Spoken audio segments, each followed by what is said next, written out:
이 세상은 평화를 원하는 것 같습니다. 어떤 면에서 세상에서 가장 아름다운 단어가, 함께 살아가는 삶 가운데 가장 아름다운 단어가 뭘까라고 생각하면 아마 사랑 다음으로 어떻게 보면 아름다운 단어가 있다면 평화라고 하는, 평안이라고 하는 단어가 아닐까라는 생각이 듭니다. 하나님이 보셨을 때 예수 그리스도를 평강의 왕, 샬롬의 왕, 예루살렘의 왕이다 라고 하시면서 이 땅에 예수 그리스도를 보내셨던 것입니다.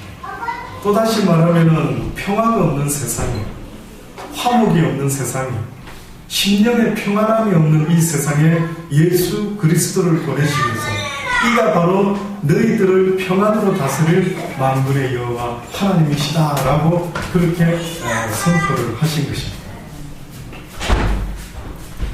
정말로 그래서 그런지 살아보니까요, 정말 내 심령의 평안을 늘 얻기를 원하는데 뜻밖에도 그 평안은 늘 가까이 오는 듯 또 떠나가며 또 가까이 오는 듯 또 떠나가 버리는 겁니다. 결국 행복한 마음이라고 하는 것도 평안한 마음을 그렇게 표현한 것이라고 생각합니다. 이렇게 평화를 원하고 하지만 세상은 전쟁이 항상 끊이지 않고요. 전 인류 역사상 과연 전쟁이 일어나지 않은 시기가 있었을까라고 학자들이 조사를 해봤더니만 얼마 있었던 것 아닐까라고 예상은 하지만요. 크고 작은 전쟁들이 이 땅에는 날마다 일어나고 있다라는 것을 모두가 다 인정한답니다. 평화가 없어지는 이유가 뭘까? 첫 번째는 믿음이 없기 때문에 그렇습니다. 내 심령 속에 믿음이라는 것이 있다고 한다면 누군가를 믿을 수 있다라고 하는 것은 곧 내 마음의 평화를 이루는 첫 번째 스텝이 됩니다. 그래서 하나님께서 우리에게 뭐라고 말씀하시느냐면 무엇을 먹을까 마실까 걱정하고 염려하지 말아라. 나 여호와를 믿는다라고 한다면 모든 걱정을 내려놓는 것, 이것이 바로 믿음이란다 라고 말하는 겁니다.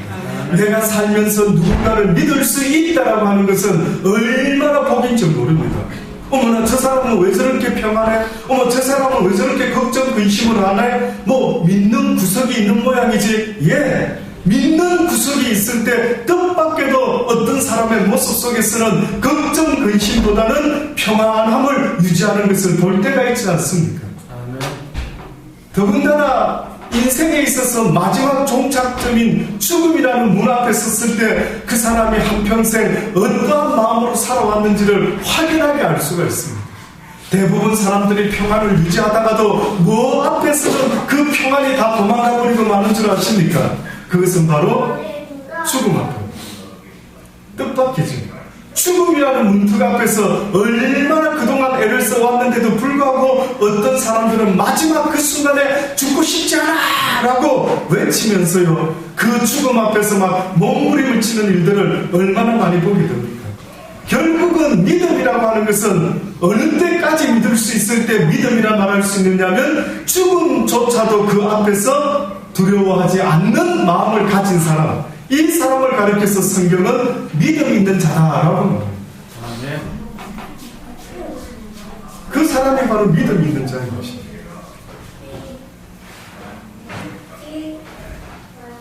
사람들이 도대체 무슨 걱정을 그래 많이 할까? 어느 사회학자가 조사를 했더니 인간들이 무엇을 걱정할까라고 조사를 해봤더니만 40% 정도의 사람들이요, 없는 일을 걱정한다. 그리고 한 30%의 사람들이 지난 일을 가지고 또 걱정한다. 한 12% 사람들이요, 걱정하지 않아도 될 일을 걱정한다. 10%의 사람들은 불확실한 어떠한 미래에 대해서 걱정을 한다. 근데 사회학자들이 생각할 때 한 8% 정도는 저 사람은 참 걱정할 만하다 라고 인정하는 그 숫자가 8% 정도는 걱정할 수 있겠다라고 생각을 했다는 것입니다. 성경이 우리에게 계속해서 예수 그리스도를 믿으라 라고 하는 것은요, 믿을 수만 있다면 하루를 살더라도 그 믿음 가운데 사는 사람만이 유일하게 평안을 누리고 살아갈 수 있다는 것을 아시기 때문에 저와 여러분에게 계속해서 나 여호와를 믿으라, 믿지 못하면 악한 사단의 영이 너희들을 두려움으로 사로잡게 될 것이라는 것입니다. 그러니 예수 믿는 것은 그 이유는 무엇입니까? 라고 물어본다면 그것은 바로 내 삶 속에 평화를 이루기 위함이다. 내 삶 속에 무엇을 먹든지 마시든지 걱정, 근심, 염려 없는 삶을 살아갈 수만 있다면 그 사람은 제대로 인생을 살아가고 있는 것입니다. 제대로 인생을 사는 것입니다.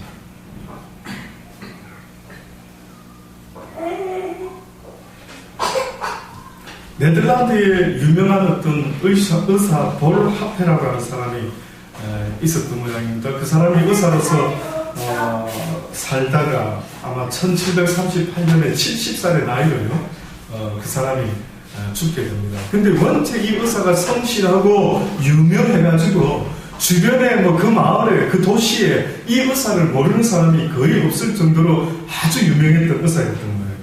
근데 그 사람이 죽고 나서 이제 그의 유산들이 경매에 붙여집니다. 아마 옛날 사람들은 보니까요, 주로 누가 죽게 되면 그가 쓰던 모든 물건들을 경매에 붙이는 경우가 많은 모양입니다. 그래서 경매에 붙이는데 뜻밖의 그의 유물 중에 한 가지가 눈에 띄는 게 있었는데 뭐냐면은 책인 것 같은데 이것을 아주 뜯지 못하도록 봉인을 해놓은 것입니다. 그러면서 그 제목을 갖다가 건강에 유례 없는 비결, 이렇게 타이틀을 써가지고 책을 봉인을 딱 해놨습니다. 그래서 사람들이 그 유물이 나오니까요, 너나 할 것 없이 저거는 틀림없이 저 의사가 평생 살면서 인간의 건강을 지킬 수 있는 어떤 노하우가 들어있는 책이 맞을 거야. 막 서로 사고 싶어가지고 경매를 붙였는데 어마어마하게 비싼 돈으로 팔렸던 거예요. 그 나라 돈으로 만 구르텐이라고 하는 그 당시 때에 그런 어떤 큰 돈으로요, 그 유물을 서로 사려고 하다가 결국 그 액수에 낙찰이 된 것입니다. 산 사람이 얼마나 기분이 좋았겠습니까? 막 두근두근 하는 마음을 가지고, 야, 이 의사가 아무도 읽어보지 않는 그 비밀을 여기다 다 적어놨을 텐데 이게 뭘까 싶어가지고 드디어 막 혼자서 방에서 와서 오픈을 하는 것입니다. 근데 깜짝 놀랍니다. 보니까 책은 책인데 아무 글자가 없는 거예요. 이게 뭐지? 이게 뭐지? 주르르 끝까지 다 훑어보는데 세상에 맨 마지막 페이지에 그 의사가 한마디 글을 써놨는데 뭐라고 써놓는 줄 아십니까? 머리는 차게 하고 발은 따뜻하게 하라. 지나친 욕심을 부리지 말고 항상 마음을 편안하게 하라. 그러면 너는 모든 의사가 필요가 없을 것이다. 세상에 이 의사가 평생 살면서 얻은 노하우 하나, 그게 바로 우리의 심령 속에 걱정과 근심이 병을 만들어낸대. 할 수만 있다면 네 마음속에 평안을 유지하고 평안을 만들어낼 수만 있다면 너는 세상에 그 어떤 의사도 필요가 없다고 말하지 않습니까? 저도 중학교 때 뜻밖의 위가 안 좋아서 병원에 갔더니만요, 의사 선생님이 뭐라고 이야기하시느냐면은 의학적으로는 이상이 없는데 가만히 보니까 신경성 위장병인 것 같다. 신경성 위장병. 혹시 여러분도 저와 비슷한 병명을 겪어보신 적 있으십니까? 저는 신경성 위장병이 그 당시 때, 제가 어려서 국민학교 때, 중학교 때 무슨 이런 게 있까? 말도 안 된다. 저 의사 숨 엉터리다. 자기가 모르니까 갖다 붙인 게 신경성 아닐까? 이렇게 생각이 들 정도로 도무지 그 의미가 뭔지를 몰랐습니다. 진압을 하니까요, 어느 순간에 그 의사가 왜 신경성 위장병이라고 말을 했을까? 한마디로 신경이 너무 예민하다는 거예요. 한마디로 말하면 그 마음 속에, 그 영혼 속에 평안함이 없으니 그것이 육적인 병으로 나타나는 거예요. 그래서 암의 가장 원인이 되는 게 뭐라고요? 스트레스. 와, 우리가 음식을 좋은 걸 챙겨 먹어도 정말 건강할까 말까인데 뜻밖에도 독이 되는 음식이 있는데 그것은 눈에 보이는 음식이 아니라 뭐라고요? 스트레스라는 거예요. 저도 그 이야기를 들을 때마다 생각해 봤어요. 왜 스트레스 받지? 혹시 여기 스트레스 받으신 분 있습니까? 지금도 받고 계십니까? 목사님, 모 인간 때문에 스트레스를 엄청 받고 있습니다. 얘 차마 대놓고 그 사람한테 말 못하는 사람도 있겠죠. 그 사람이 하필이면 남편이든지 아내든지 부모 형제든지 누구면 대놓고는 말 못하지만 더 말 못하다 보니까 무슨 일이 생깁니까? 스트레스가 막 생기는 거예요. 스트레스가. 예? 와. 그럼 제가 여쭤볼게요. 왜 스트레스가 생기는데요? 왜? 무엇 때문에 생깁니까? 아마 대부분이 이렇게 말하죠. 목사님, 제가 스트레스 받는 것은 사람들 때문입니다. 또 한 가지는 나의 원하는 대로 안 되기 때문에 내가 스트레스 받는 것 같습니다. 맞지? 미운 인간들 때문에 스트레스 받는 경우, 내 뜻대로 되지 않는 일들 때문에 스트레스 받는 경우, 이것 때문에 저와 여러분이 오늘도 우리 주변에 수많은 사람들이 살아가면서 얼마나 열받으며 살아가고 있는지 모릅니다. 그 문제를 어떻게 해결하지? 그래서 성경이 뭐랍니까? 네 원수까지라 할지라도 무엇을 배워라? 사랑하는 법을 배워라. 네 원수라고 할지라도, 그래서 성경에 보면 원수를 사랑하라는 것은 원수 때문에 원수를 사랑하라는 것이 아니라 원수를 내 마음에 품고 살아가게 되면 나는 얼마 살 수가 없는 인생이에요. 인간은 누군가를 미워하고 살아갈 수 있도록 지음을 받은 게 아니더라고요. 와, 너무 신기하더라고요. 인간이라는 존재는 찬양의 가사처럼 사랑받기 위하여 태어났다. 당신은 사랑받기 위해 태어난 사람. 예.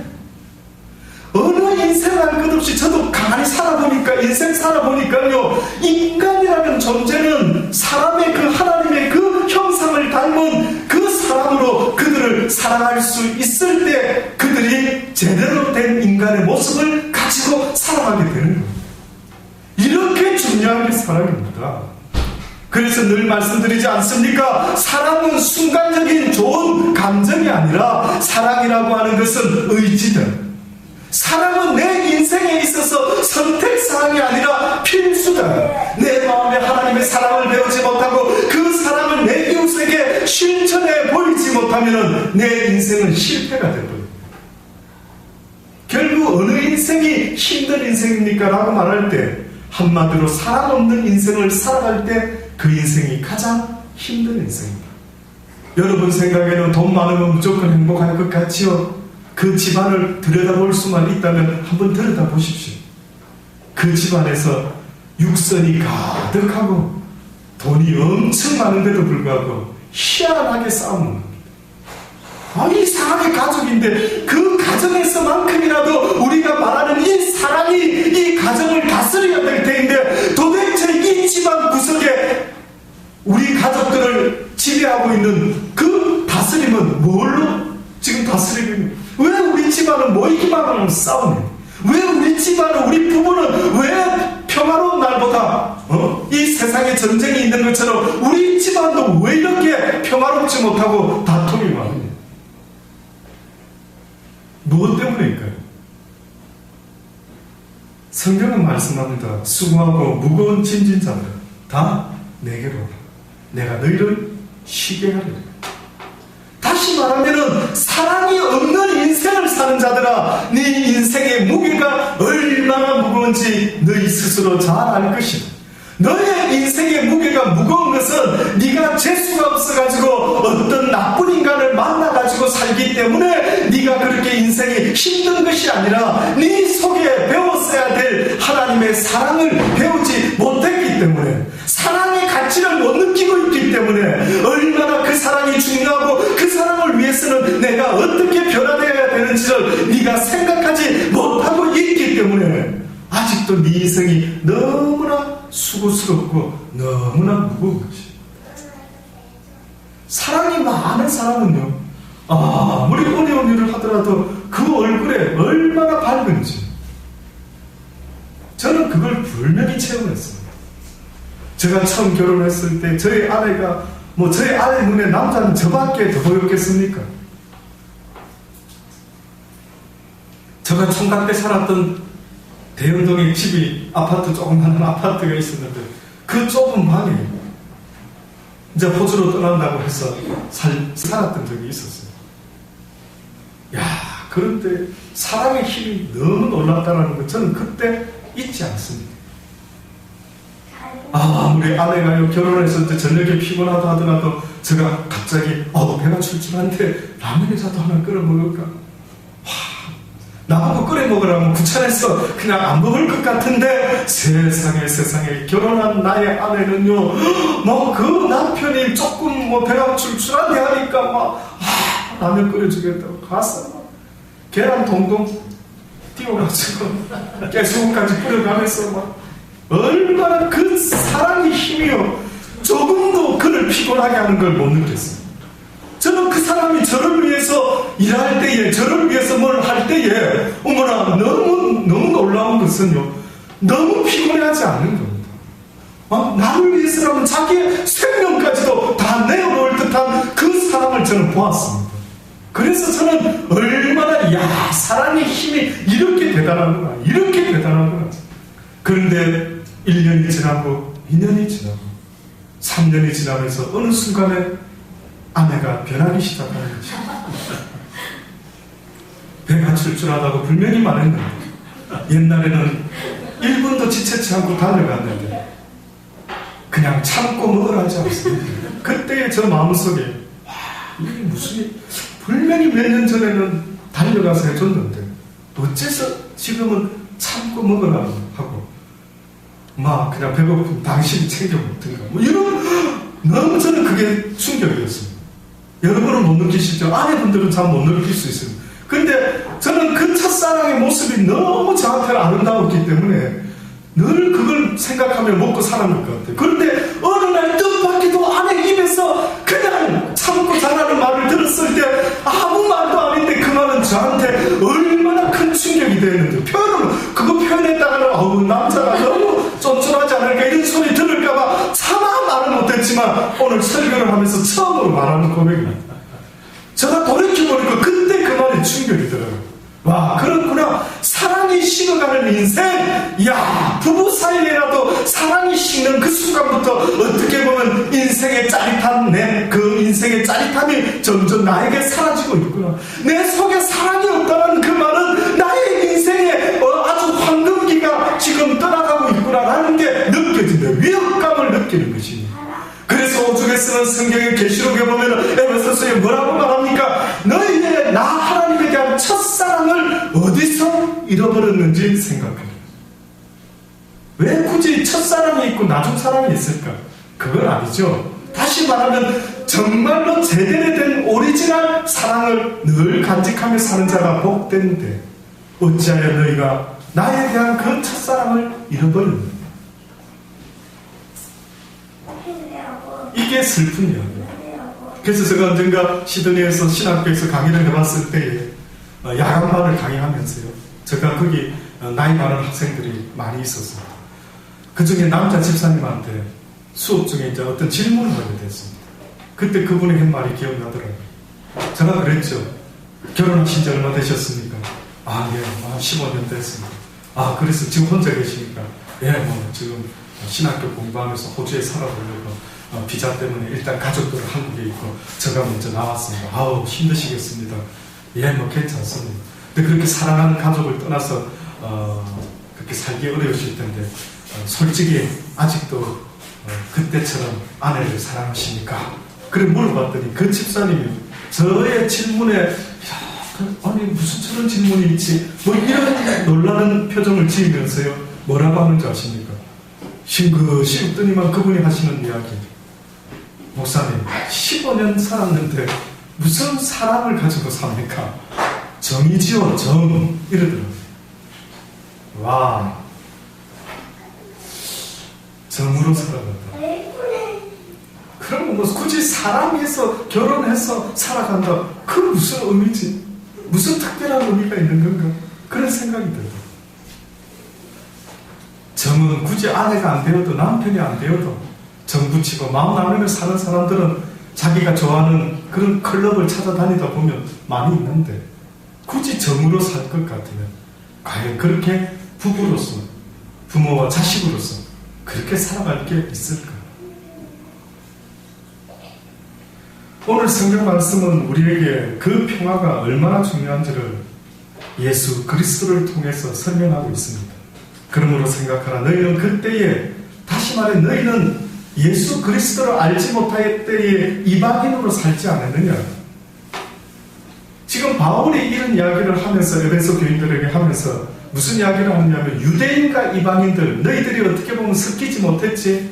너희들은 하나님을 믿는다라고 유대인들은 아주 드러내고, 이쪽 이방인들은 아주 하나님을 모르는 백성으로 아주 죄인들로 취급하고, 너희들은 그렇게 나누고 또 나누는 것을, 당을 짓는 것을 그렇게 애쓰면서 했는지는 모르지만, 그러나 하나님이 원하는 것은, 구별해라고 하는 것은 죄로부터 구별해라는 것이지, 사람과 사람 사이에 하나님은 화평의 다리를 놓기를 원하신 것을 왜 알지 못하느냐? 그러므로 이스라엘 나라 밖의 사람이라 약속의 언약들에 대하여는 외인이요, 세상에서 소망이 없고 하나님도 없는 그런 자들도 이제는 전에 멀리 있던 너희가 그리스도 예수 안에서 그리스도의 피로 가까워졌느니라. 그는 우리의 화평이신지라. 둘로 하나를 만드사 중간에 막힌 담을 하시고 원수된 것 곧 의문에 속한 계명의 율법을 자기 육체로 폐하셨으니, 이는 이 둘로 자기 안에서 한 새 사람을 지어 화평하게 하시고, 또 십자가로 이 둘을 한 몸으로 하나님과 화목하게 하려 하시니라. 다시 말하면 예수 그리스도의 십자가의 희생과 그분의 메시지는 모든 세상 사람들로 더불어서 하나 되게 만들어서, 또 나아가서 하나님과 궁극적으로 하나 될 수 있도록 하시기 위하여 예수 그리스도께서 화목의 제물로, 이 땅에 화평의 제물로 오셨다는 것을 잊지 말아라고 말씀합니다.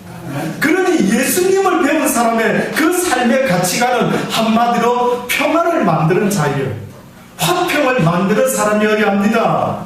사랑 이야기가 그렇게 와닿지 않는다고 한다면 최소한 다툼을 피하고 평화를 만들어내는 자의 삶의 모습이 어떻게 보면 기독교인들의 삶의 모습이어야 한다라고 말할 수가 있습니다. 그래서 여러분이 너무 잘 아는 성 프란시스코의 기도라는 그 기도 있지 않습니까? 오 주여 나를 평화의 도구로 써주소서. 저도 옛날에 이 시를 처음 봤을 때 너무 멋있어서 정말 잊어먹지 않고 늘 외워보려고 애쓰를 정도로 참 마음에 와닿았던 글이었습니다. 이런 세상, 이런 사람이 필요한데요. 오늘 우리 시대에 바로 하나님이 원하는 사람은 모든 민족들과 열방들 사이에서 화평케 하는 자를 하나님이 분명히 원하시고, 더 나아가서 하나님과 죄 때문에 덩을 쥐고 말았던 이 인생과 하나님의 사이를 화목케 하기 위한 그 메시지가 얼마나 아름다우고 아름다운지, 그 메시지를 가지고 이제는 평화의 또 다른 제자가 되어서 살기를 원하시는데, 바로 그 모습을 이 성 프란시스코는 이렇게 기도했죠. 마음이 있는 곳에 미움이 있는 곳에 사랑을, 다툼이 있는 곳에 용서를, 분열이 있는 곳에 일치를, 의혹이 있는 곳에 믿음을 심도록 도와주소서. 오 주여 나를 평화의 도구로 써주소서. 오류가 있는 곳에, 잘못의 비진리가, 잘못된 상식이 있는 곳에 진리를, 절망이 있는 곳에 희망을, 어둠이 있는 곳에 광명을, 슬픔이 있는 곳에 기쁨을 심게 하소서. 오 주여 나를 평화의 도구로 써주소서. 위로받기보다는 위로하며, 이해받기보다는 이해하고, 사랑받기보다는 오히려 사랑을 하며 자기를 온전히 줌으로써 영생을 얻기 때문입니다. 오 주여 나를 평화의 도구로 써주소서. 여러분이 있는 곳에서는 이런 일들이 생깁니까? 여러분이 있는 그곳에서 어떤 일이 벌어지고 있는지를 돌아보십시오. 내가 있는 그곳에서 과연 내 주변에, 그러니 성경에서 뭐라고 말합니까? 네가 이러한 진리를 제대로 깨닫고 네 가슴 속에 진리를 품었다 한다면 너와 네 가정이 구원을 받게 될 것이다. 왜? 진리는 항상 승리합니다. 진리를 가슴에 품고 사는 사람은 항상 악을 이길 수 있기 때문에 어둠의 생각들이 물러갈 수밖에 없는 것입니다. 그러니 어둠과는 싸워야 될 대상이 아니라 어둠은 자연현상의 한 일환인 것입니다. 내가 빛만 되면 어둠은 없어지는 겁니다. 그래서 수많은 사람을 힘으로 이기려고 하지 말고요. 사랑으로, 사랑의 포로를 만드실 수 있는 힘과 능력이 있기를 바라는 것입니다. 사랑의 포로. 저는 어느 순간에 이 진리를 깨닫고 나서요. 내 아내가 어느 순간에 라면을 끓여주지 않을 때 어떤 생각을 했는지 아십니까? 기회만 생겨라. 기회만 생겨라. 그래가지고 내가 귀엽고 사랑의 포로를 만들리라.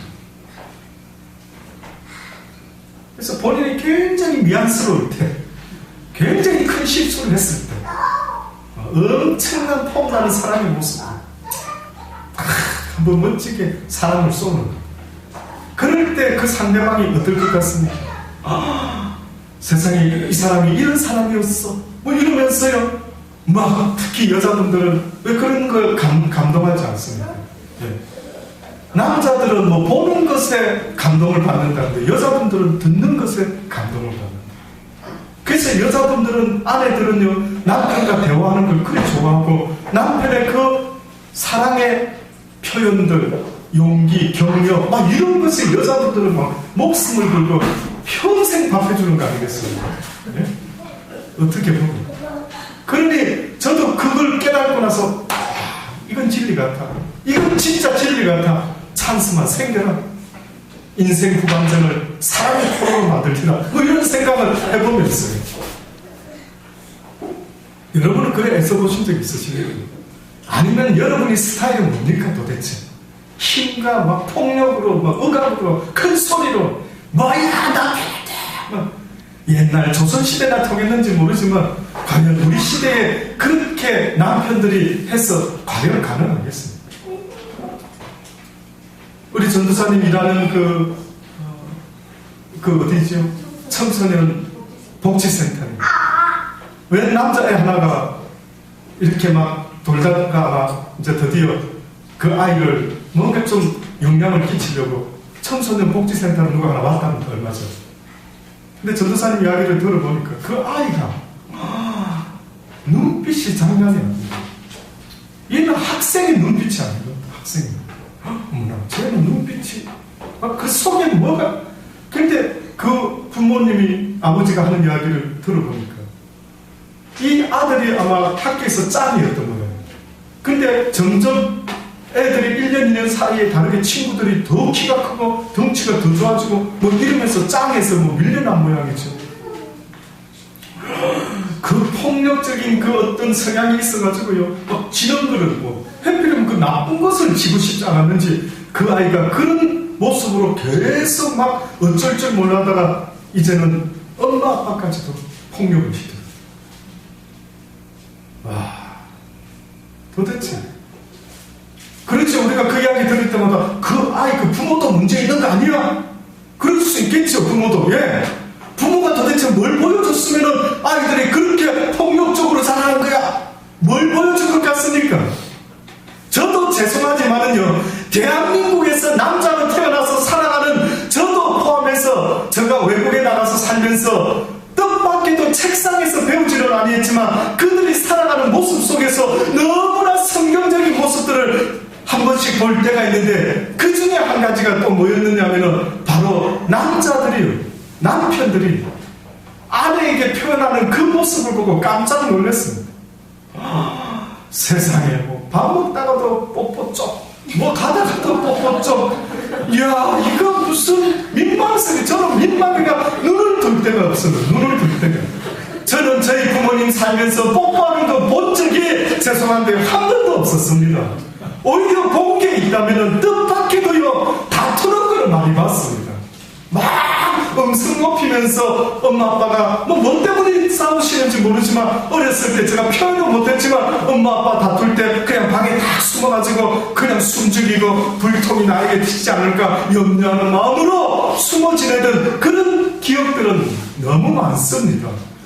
와, 내가 뭐 보고 자랐지? 내 어린 시절 내가 무엇을 보고 자라왔는가, 무슨 소리를 듣고 자라왔는가 떠올려 보니까요, 와, 성경이 말하는 사람은 전혀 배운 적이 없는 거예요.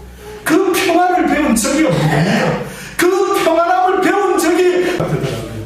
늘 뭔가 목표를 정하고 뭔가를 달성하지 않으면 네 삶 속에 행복이 없어. 그러니 항상 저에게 있어서 행복은 미래의 지향적인 목표에 불과했지, 그 행복이 오늘 이 순간에 내가 맛보고 있는 현실은 아니었던 것입니다. 현실이 아니었습니다. 저는 이 지금 현재의 오늘에 행복하고 싶습니다. 저는 여기 있는 여러분, 이제는 들었기 때문에 잊지 마시기 바랍니다. 제가 얼마 안 되는 인생 살아보니까요, 세상에 무엇을 가장 먹고 살아오셨습니까? 무엇을 가장 더 먹고 싶습니까? 라고 한다면 저는 분명히 말할 수 있습니다. 사랑입니다. 사랑. 누군가를 사랑하는 것과 또한 누군가로부터 사랑받는 것. 그래서 하나님은 사람은 너를 만족시켜 줄 수 없단다. 인간들의 사랑은 너를 만족시켜 줄 수 없단다. 그러나 나 여호와의 사랑은 너를 만족시켜 줄 수 있으니 네가 내게 나와 내 사랑을 배우고 나의 사랑을 느끼고 그 느낀 그 사랑을 가지고 이제는 내 아내와 내 남편과 내 아이들과 내 이웃을 내 몸과 같이 사랑하는 아름다운 삶을 살아라 라고 성경이 우리에게 말씀하신 것 아니겠습니까? 아무쪼록 저와 여러분, 오늘 하루도 사는 중에 평화를 만들어내는 자의 그 가치는 얼마나 귀하고 귀한지 모릅니다. 제대로 된 한 리더자가 있다면 저는 그 리더자가 바로 사랑을 만들고 평화를 만드는 리더자였으면 좋겠습니다. 대통령이 되든 한 민족의 지도자가 되든 한 집안의 지도자가 되든 어떤 힘있는 지도자가 어떤 모습이어야 하느냐고 물어보신다면 저는 그 모습은 바로 평화를 만드는 가장, 평화를 만드는 목사, 평화를 만드는 대통령, 평화를 만드는 모든 사람들이 이 세상에 많이 많이 나타날 수 있게 되기를 간절히 바랍니다. 기도하시겠습니다. 좋으신 하나님 감사합니다. 우리 삶 가운데 다른 것은 있는데 한 가지 빠진 것이 있음을 인정합니다. 사랑을 못 배웠습니다. 사랑하는 방법도 사랑을 위해서 사랑을 언제나 오래 참는다고 하셨는데 그 말씀의 뜻도 이해도 못하고 살았습니다. 젊었을 때에 너무나 어리석어 그 말씀에, 그 진리의 말씀에 귀 기울이지 못하고 세상에 어디서부터 생겨난 논리인지도 모르는 하나님의 말씀도 아닌 쓰레기와 같은 생각들에 영향을 받으며 살아온 수많은 시간들을 후회합니다. 하나님, 이제는 세상의 사람들이 말하는 하나님의 말씀이 아닌 것들을 내려놓게 하시고 이제는 누가 뭐라 하더라도 주의 사랑을 배워 나의 가정에서부터 사랑의 사도가 되어 그들에게 사랑으로 이길 수 있는, 서로를 만들 수 있는 아름다운 가장이 되고 아름다운 엄마가 되고 아내가 되고 아름다운 자녀들이 다 될 수 있도록 은혜 베풀어 주옵소서. 예수님의 이름으로 감사하며 기도드리옵나이다. 아멘.